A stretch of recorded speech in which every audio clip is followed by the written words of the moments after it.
होली के रंग में अपराध का रंग न घुले, इसे लेकर जबलपुर पुलिस ने कमर कस ली है। ओमती सीएसपी सोनू कुर्मी ने बताया कि पुलिस अधीक्षक संपत उपाध्याय के निर्देश पर शहर में स्ट्रीट शीटर अपराधियों और अवैध गतिविधियों में लिप्त लोगों के खिलाफ धरपकड़ अभियान तेज कर दिया गया है। होली आने में अभी एक हफ्ता शेष है, लेकिन पुलिस पहले से ही संवेदनशील इलाकों में फ्लैग मार्च कर रही है और उन असामाजिक तत्वों की सूची तैयार कर रही है जो त्योहार के माहौल में खलल डाल सकते हैं। इस बार पुलिस के सामने एक अतिरिक्त चुनौती भी है, क्योंकि होली और रमजान एक साथ आ रहे हैं। इसे ध्यान में रखते हुए पुलिस दोनों समुदायों के वरिष्ठ लोगों के साथ बैठक कर शांतिपूर्ण माहौल बनाए रखने पर जोर दे रही है। इसके अलावा साउंड सिस्टम के उपयोग को लेकर भी गाइडलाइन जारी की गई है। ये अभी एसपी सर के आदेश अनुसार जो माइक टू सिटी सर के निर्देशन में सभी थानों का बल जो था आज फ्लैग मार्च में शामिल हुआ था और इस फ्लैग मार्च की शुरुआत कंट्रोल रूम ओमती यहाँ से हुई थी और उसका समापन भी संपूर्ण शहर में जो है एरिया डोमिनेशन फ्लैग मार्च करते हुए पुलिस पार्टी द्वारा जो है फ्लैग मार्च किया गया। आगामी त्योहार जो ईद और होली के त्योहार को देखते हुए और यह संपूर्ण जो फ्लैग मार्च था वो माइक टू सिटी सर द्वारा निर्देशित था एवं एसपी महोदय द्वारा आदेशित था। जबलपुर के हनुमानताल क्षेत्र निवासी 20 वर्षीय देवेंद्र उपाध्याय ने शुक्रवार देर रात ग्वारी घाट स्थित एक खंडर इमारत से कूदकर आत्महत्या कर ली। मृतक सदर के एक निजी कॉलेज से बीबीए कर रहा था और बीते कुछ दिनों से अवसाद में था। पुलिस जांच में पता चला है कि देवेंद्र 3 साल पहले अपने मकान में किराए से रहने आई एक लड़की से गहरी दोस्ती कर बैठा था, लेकिन 7 महीने पहले लड़की के परिवार के वहां से चले जाने के बाद उसने देवेंद्र से बात करना बंद कर दिया।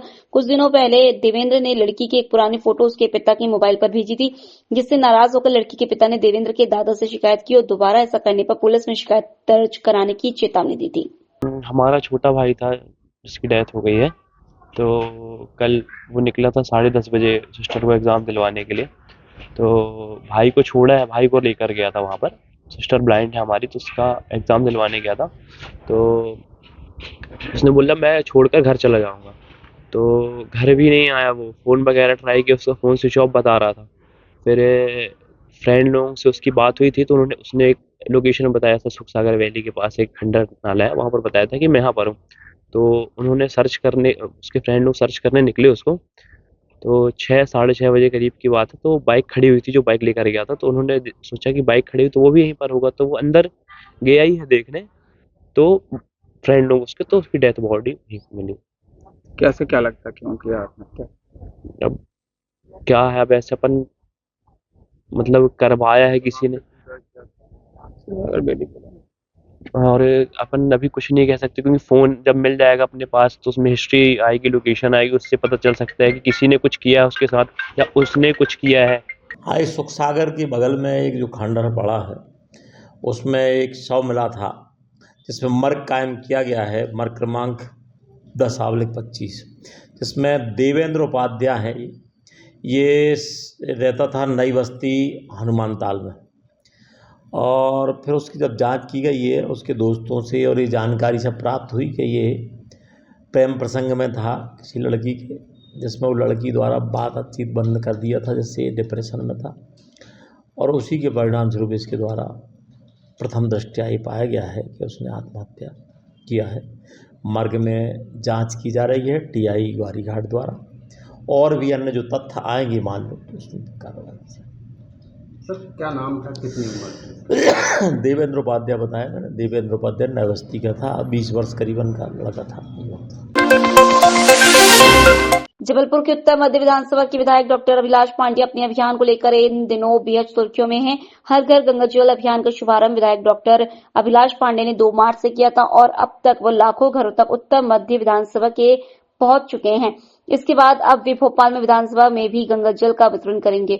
साथ ही जेल में भी कैदियों के बीच गंगा जल पहुंचाया जाएगा। पत्रकारों से बातचीत करते हुए उन्होंने बताया कि महाकुंभ में जो लोग नहीं पहुंच पाए, मेरे मन में विचार आया कि उनको घर घर तक जाकर मैं गंगा जल पहुंचा दूं। बस इसी विचार के चलते मैं संगम से गंगा जल टैंकर के माध्यम से बुलवाया और स्वयं घर घर तक पहुंचा। इस अभियान को करने के बाद मुझे बहुत ही आत्मिक शांति भी मिल रही है कि आखिर गंगा मैया ने मुझे इस अभियान के लिए चुना। भोपाल में कल से विधानसभा प्रारंभ होगी। कल मध्य प्रदेश के मुख्यमंत्री डॉक्टर मोहन यादव जी को और विधानसभा अध्यक्ष आदरणीय नरेंद्र सिंह तोमर साहब को मैं ये गंगा जल वितरित अपने उत्तर मध्य विधानसभा से ले जाने वाला हूँ और उनको भी एक कलश विधानसभा के अंदर दोनों को सौंपने वाला हूँ। अन्य विधायक जो तमाम विधायकों को भी दे रहे हैं आप?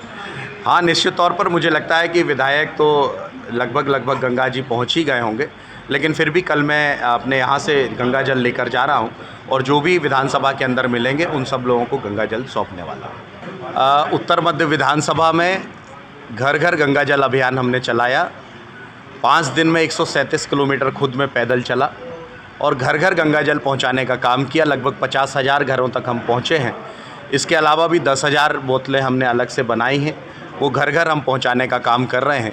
मेरी मंशा ये थी कि जो सनातन का एक बड़ा संगम जो तीर्थराज प्रयाग में हुआ था और प्रयागराज जो लोग नहीं पहुंच पाए थे उनके मन में क्षोभ ना रहे, इसलिए गंगा जल वितरण किया है। साथ ही सारे जल स्रोतों पर भी हमने गंगा जल डाला है ताकि घर घर गंगा जल पहुंच जाए और गंगा मैया की कृपा से ये अभियान पूरा हमारा चला है। जो हमारे 5 मंडलों में 20 वार्ड जो विधानसभा के अंतर्गत आते हैं, लगभग 1 से सवा लाख लोगों तक हम पहुँचे हैं और इस पूरे अभियान में बड़ी संख्या में कार्यकर्ता सहित आम जनमानस ने भी अपना सहयोग प्रदान किया है।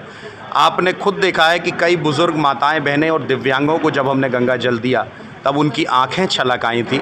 मुझे लगता है कि जो 5S का हमारा संकल्प है, जिसमें शिक्षा, स्वास्थ्य, सुरक्षा, सेवा और संस्कार आते हैं, संस्कारों के रूप से हमने ये गंगा जल का अभियान चलाया था और जो पूर्णतः अभी भी वो चल रहा है। अस्पताल में भी बांट रहे हैं, जेल में भी बांट रहे हैं और अन्य स्थानों पर भी ये गंगा जल निरंतर वितरण चल रहा है।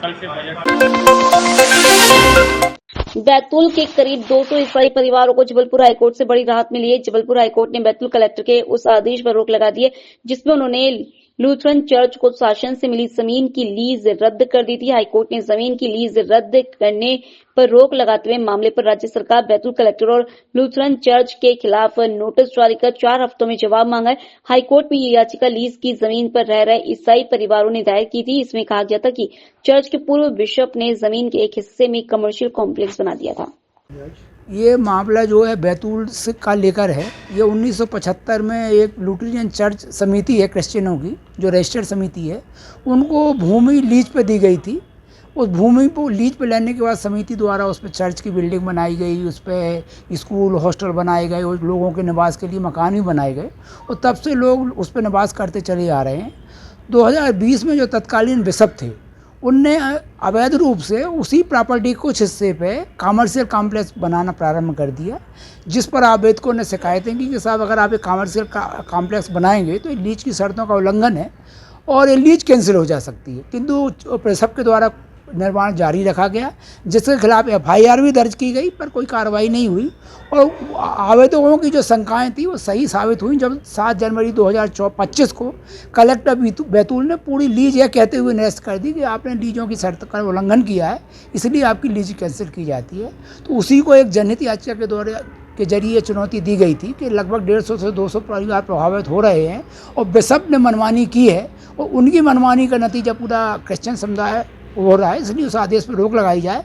कहीं ना कहीं कलेक्टर का आदेश उचित नहीं है, क्योंकि नियम ये कहता है कि यदि कोई अवैध निर्माण किया जाता है तो उस अवैध निर्माण को तोड़ा जा सकता है और उसके लिए जुर्माना लगाया जा सकता है। ऐसे मामले में पूरी लीज कैंसिल नहीं की जा सकती। उसी में माननीय न्यायालय ने नोटिस जारी किए हैं और स्थगन आदेश जारी करते हुए 4 सप्ताह बाद की डेट नियत की है। किस किस को नोटिस किया? मध्य प्रदेश शासन रेवेन्यू विभाग को, कलेक्टर बैतूल को, नगर पालिका जो बैतूल है और लुथेरियन चर्च जो कि प्रशासक वर्तमान में उसके डिप्टी कलेक्टर छिंदवाड़ा उसके प्रशासक है, उनको नोटिस जारी किया। जबलपुर में एक बार फिर से बेलगाम तेज रफ्तार ने एक वृद्ध राहगीर को मौत की घाट उतार दिया। प्राप्त जानकारी के अनुसार जबलपुर के अंधमुख बाईपास के पास सुबह एक दर्दनाक सड़क हादसा हुआ जिसमें एक साइकिल सवार वृद्ध की जान चली गई। प्रत्यक्ष सदस्यों की माने तो अपने घर से दूध बांटने के लिए निकले 72 वर्षीय सुदर्शन सिंह लोधी को तेज रफ्तार कंटेनर ने टक्कर मार दी। इसके बाद राहगीरों ने तत्काल आरोपी ट्रक चालक को पकड़ लिया और उसकी पिटाई करने लगे। मौके पर पहुंची पुलिस ने भीड़ को किनारे करते हुए आरोपी ट्रक ड्राइवर को हिरासत में ले लिया। ये हमारे पिंडरी गांव के थे, माननीय चंदन सिंह जो थे RI साहब, उनके भाई थे सुदर्शन लोधी।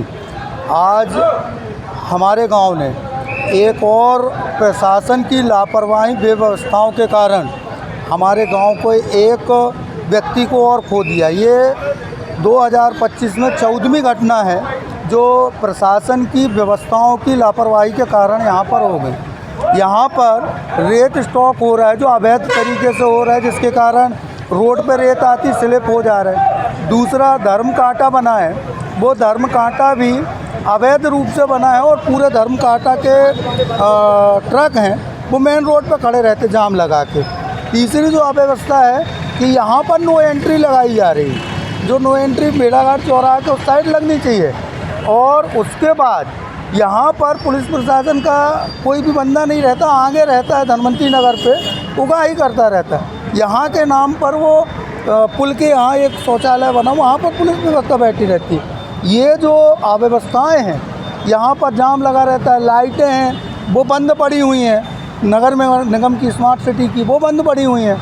अनेकों बार हम लोगों ने प्रशासन को लिखा और यहाँ पर जब भी ये घटना होती है प्रशासनिक अधिकारी आके हमको सांत्वना देके चले जाते हैं। यदि आज हम लोगों ने जो किया है ये 15 दिन में व्यवस्था नहीं होती है तो हमारे इस क्षेत्र के पूरे 25 के 25 गाँव के ग्रामवासी इस रोड को जाम करेंगे, क्योंकि यहाँ पर जो ये स्पॉट है ये ब्लैक स्पॉट नहीं है, पर यहाँ पर 3-4 चीज़ें हैं। ये भेड़ाघाट थाने की भी बाउंड्री है, ये गढ़ा थाने की भी बाउंड्री है, ये संजीवनी नगर की भी बाउंड्री है, तिलवारा की भी है। कोई भी थाना इसमें जवाबदार नहीं हो पा रहा है। दूसरी बात, यहीं पर नेशनल हाईवे भी है और दूसरे विभाग की भी रोड है। आज आप लोगों ने यहाँ पर उनके जो जिनको खोया है, हाँ, आज आप ग्रामीणों ने क्या किया है? आज यहाँ पर हम लोगों ने जाम लगाया और शासन प्रशासन से यहाँ की व्यवस्था की मांग की, क्योंकि ये हम लोगों की सामाजिक बुराई नहीं है कि जो हम लोग इसको व्यवस्था करें, ये प्रशासन की जवाबदारी है। प्रशासन यहाँ की व्यवस्था करे और यदि ये 15 दिन में नहीं होता है तो हम ग्रामवासी हमें जघन्य आंदोलन करके यहाँ पर जाम करेंगे और जब तक नहीं उठेंगे जब तक ये पूरा ठीक नहीं होता है। आज एक पिटरई गांव है, लगा हुआ गांव है यहाँ नमुक बाईपास पे। यहाँ एक 70 साल के थे सुदर्शन जी पिटरई के, तो उनका एक्सीडेंट हो गया ट्रक से जिसमें उनका मौत हो गई, जिसमें गांव वालों ने आक्रोशित होकर यहाँ पर आ गए थे, मांग कर रहे थे। एसडीएम साहब आ गए, हम लोग आ गए, चर्चा हो गई है, विधायक जी भी आ गए। तो जो भी है तक किस वाहन से था? साइकिल से था। साइकिल से। और ये किस वाहन में ट्रक। सर चूँकि देखा जा रहा है इस क्षेत्र में काफ़ी दबाव है, ट्रैफिक का काफ़ी हो जाता है, आए दिन घटना इस तरीके की हो रही है, तो कोई पर्टिकुलर यहाँ कोई ऐसी कोई व्यवस्था? ये बाईपास है एक्चुअली, अन्नमुख बाईपास है, जिसमें कि बहुत सारे वहाँ से जबलपुर तरफ से आने वाले और अपना ये कटनी तरफ से आने वाले, फिर ये भेड़ाघाट जबलपुर ये है ना, और सिटी से आने वाले चारों तरफ से वाहन है। तो वाहन और ट्रक डंपर अभी झूला गुलाई पे ये जाम रहा है, इस वजह से भी यहाँ पर बहुत लोड रहा है, इस वजह से वो लोड तो है वाहनों का। ग्रामीणों ने क्या यहाँ पे चक्का जाम भी कराया? हाँ, उन लोगों ने रोका था कुछ देर के लिए और उनका कहना ये था कि सर ये यहाँ पर स्पीड ब्रेकर बनाए जाएँ, लाइट वाइट व्यवस्था करवाई जाए और यहाँ पर जो वाहन खड़े होते हैं रोड किनारे पर उनको हटवाए जाएँ। ये हो रही है कार्रवाई और एसडीएम साहब हम लोगों ने बैठक करके जो भी और उसमें होगा कार्रवाई करेंगे। जबलपुर में आगामी होली पर्व को लेकर होलिका प्रतिमा मूर्तिकारों के द्वारा बनाना शुरू कर दिया गया है, जहां इस वर्ष अलग अलग रूपों में होलिका दहन मूर्तिकार बना रहे हैं। जहां बच्चों की डिमांड पर इस वर्ष लेटेस्ट फैशन के हिसाब से मूर्तिकार होलिका प्रतिमा बना रहे हैं। जहां मूर्तिकारों का कहना है कि बच्चों की डिमांड पर इस वर्ष लेटेस्ट डिजाइन की होलिका बनाई जा रही है। वहीं मूर्तिकारों का कहना है कि उनके द्वारा जिस प्रकार के ऑर्डर आते हैं उस प्रकार की वह होलिका प्रतिमा बना कर देते हैं। ये समझ लो हमारे पिताजी के ज़माने से मूर्ति बन रही है और फिर उसके बाद फिर हम लोग ने हाथ पे ले ली कारोबार। होलिका आने वाली है, किस तरीके की प्रतिमा की डिमांड रहती है? प्रतिमा की होलिका आने वाली है, अभी पेपर चल रहे बच्चों के, तो आज साल 8वीं क्लास का आखिरी पेपर रहा, तो अभी थोड़ा बहुत बच्चे आने लगे हैं, उसके हिसाब से वो धीरे धीरे मार्केट में भीड़ पड़ेगी। प्रतिमा की डिमांड किस तरीके से, क्या मांग करते, किस टाइप की मूर्तियाँ होना चाहिए? ये सब मतलब फैंसी चीज़ मांगते हैं, ओरिजिनल कपड़ा, फैंसी अच्छी चीज़ें मांगते हैं, नया पैटर्न जो मार्केट में जो हर चीज़ की नई तरीके मांगते हैं और हर साल काम चेंज करना पड़ता है। महंगाई का असर कितना? महंगाई का असर तो है, जो पहले कलर हम लोग 1000-1200 ले आते रहे, अब वो कलर कम से कम 5 से 6 हज़ार रुपये का आ रहा है। मिट्टी चारा भी महंगा? हाँ, चारा भी महंगा है, मिट्टी भी महंगी हो गई, करते। शासन से कोई मदद मिलती है? शासन से कोई मदद नहीं मिली। शासन बल्कि नहीं, वो आता कभी नोटिस देता है कि वीडियो बार ज़्यादा नहीं लगाइए, उधर लीला ना हो, फुल कपड़े पहनाइए, ओवर मूर्ति नहीं रखना है, बस ये बोल के चली जाती सर, मदद कभी नहीं हुई। इको फ्रेंडली की बात करें तो ये पूरे मिट्टी की है कि पूरे मिट्टी की है। अच्छा, ऊंचाई की बात करें कि पहले जो लंबाई ज़्यादा रहती थी, अब कितनी हाइट की बनती है? हाइट वो अब तो 5 फीट के अंदर ही बनती मूर्ति। शासन के निर्देश हैं? नहीं, हाँ, शासन ने अभी ये निर्देश नहीं होगा ये इतनी बड़ी बनाना है, लेकिन हमारे जो पंडाल से, जो हमारे गोदाम से निकलती 5 फीट 6 फीट से इससे ज़्यादा, और बड़ी मूर्ति बनती सिर्फ आर्टरी पे। समिति आई पर तो बड़ी जगह बनती है।